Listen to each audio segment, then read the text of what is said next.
नमस्कार दोस्तों, स्वागत है आप सभी का किसान बुलेटिन में और मैं हूं आपके साथ पारुली यादव। चलिए नजर डालते हैं किसान बुलेटिन में आज की बड़ी हेडलाइंस पर। कस्टम हायरिंग सेंटर की स्थापना करने पर मिलेगी 10 लाख रुपए की सब्सिडी, सरकार ने किसानों से मांगे आवेदन। एफएमसी ने गन्ना किसानों के लिए चलाया खास अभियान, कोराजन के इस्तेमाल पर दी किसानों को जानकारी। उत्तर प्रदेश में बारिश व ओलावृष्टि से मची तबाही, आकाशीय बिजली गिरने से हुई 1200 मुर्गियों की मौत।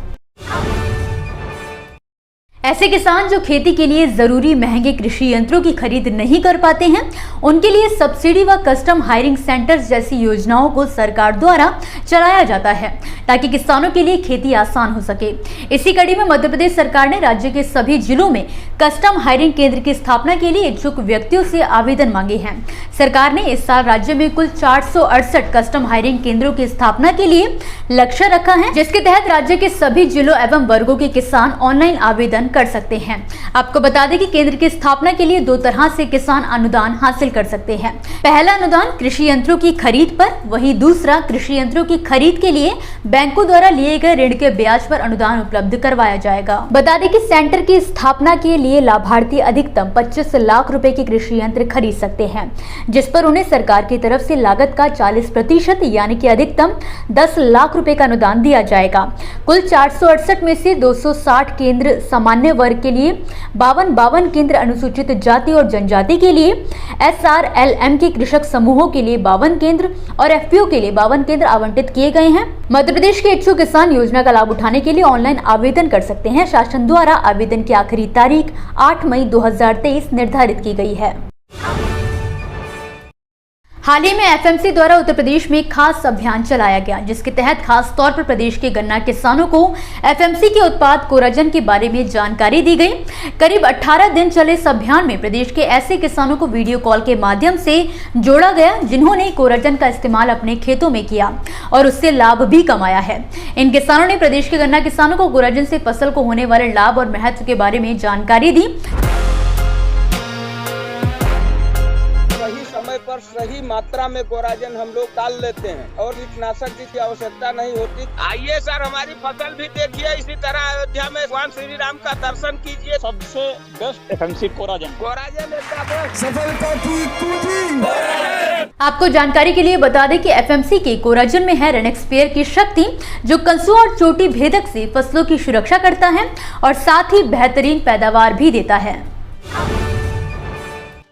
उत्तर प्रदेश में बीते दिन रविवार को बेमौसम बरसात व ओलावृष्टि ने किसानों के साथ साथ मुर्गी पालकों को भारी नुकसान पहुंचाया है।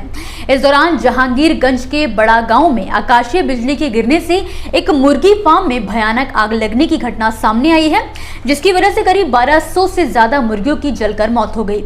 इस घटना से मुर्गी फार्म के मालिक को बहुत ज्यादा आर्थिक नुकसान पहुंचा। कहा जा रहा है कि मुर्गी फार्म के मालिक को 6 लाख रुपए से ज्यादा का नुकसान पहुंचा है। ये घटना रविवार रात करीब 12 बजे के बाद की बताई जा रही है, जब अचानक पूरे इलाके में गरज के साथ बारिश शुरू हो गई। इस दौरान जहांगीरगंज के बड़ा गांव में किसान अबू बकर के मुर्गी फार्म के ऊपर आकाशीय बिजली गिर गई और देखते ही देखते पूरे फार्म में आग की लपटें उठने लगी। हालांकि ग्रामीण मौके पर घटनास्थल पहुंचे और आग बुझाने की पूरी कोशिश करने लगे, मगर उनकी कोशिश नाकाम रही। जब तक आग पर काबू पाया गया, तब तक 1200 मुर्गियों की मौत हो चुकी थी।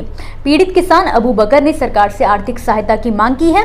इसके अलावा बेमौसम बारिश से जिले में फसलों को भी नुकसान पहुंचा है। जिले में बारिश से लौकी, भिंडी और करेले जैसी फसलों को काफी नुकसान हुआ है, पर सबसे ज्यादा तबाही टमाटर की फसल की हुई है। दोस्तों, ये थी वो खबरें जिन्हें हमने आप तक विस्तार से पहुंचाया, लेकिन अब हम बात करेंगे कुछ ऐसी खबरों की जिनके बारे में भी आपके पास जानकारी होना जरूरी है। तो चलिए फटाफट से एक नजर डालते हैं खेती किसानी और कृषि क्षेत्र से जुड़ी आज की छोटी बड़ी अपडेट्स पर।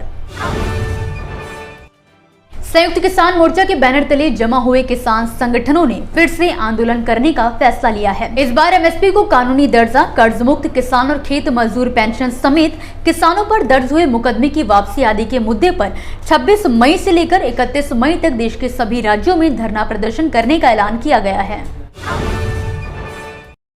मध्य प्रदेश सरकार ने किसानों को डिजिटल करने की बड़ी पहल की है। प्रदेश सरकार ने एक विशेष तरह का mobile application Balram app launch किया है। इस ऐप में 2 वे कम्युनिकेशन फीचर्स हैं। ये ऐप किसानों को कृषि सलाह देता है। बलराम ऐप को खास तौर पर किसानों को मिलने वाली हर सुविधा की दृष्टि से डिजाइन किया गया है। उत्तर प्रदेश से अब आम का जलमार्ग से एक्सपोर्ट होगा, जिसका फायदा सीधे प्रदेश के किसानों को मिलेगा। दरअसल जलमार्ग से आम एक्सपोर्ट करने पर कम लागत में ज्यादा मुनाफा होने की उम्मीद है। इस बात की जानकारी हाल ही में उत्तर प्रदेश के लखनऊ में स्थित केंद्रीय उपोषण बागवानी संस्थान द्वारा दी गई है। अब किसानों को खेत में पराली जलाना भारी पड़ सकता है, क्योंकि अब सरकार द्वारा पराली जलाने पर किसानों से 15,000 रुपए तक जुर्माने के रूप में वसूल किए जाएंगे। केंद्र सरकार ने किसानों द्वारा पराली जलाने की प्रत्येक घटना के लिए 2,500 रुपए से लेकर 15,000 रुपए तक के जुर्माने की घोषणा की। बागवानी करने वाले किसानों के लिए खुशखबरी है। भारत बागवानी क्षेत्र में दुनिया का दूसरा सबसे बड़ा देश बनकर उभरा है। कृषि और प्रसंस्कृत खाद्य उत्पाद निर्यात विकास प्राधिकरण का कहना है कि धान, गेहूं जैसी पारंपरिक फसलों के मुकाबले बागवानी से ज्यादा फायदा है। यही वजह है कि फल और सब्जियों के प्रोडक्शन के मामले में भारत चीन के बाद विश्व में दूसरे स्थान पर आ गया है। इसी के साथ आज के किसान बुलेटिन की बड़ी खबरों में फिलहाल के लिए बस इतना ही। आप मुझे दीजिए इजाजत और देखते रहिए ग्रीन टीवी। नमस्कार।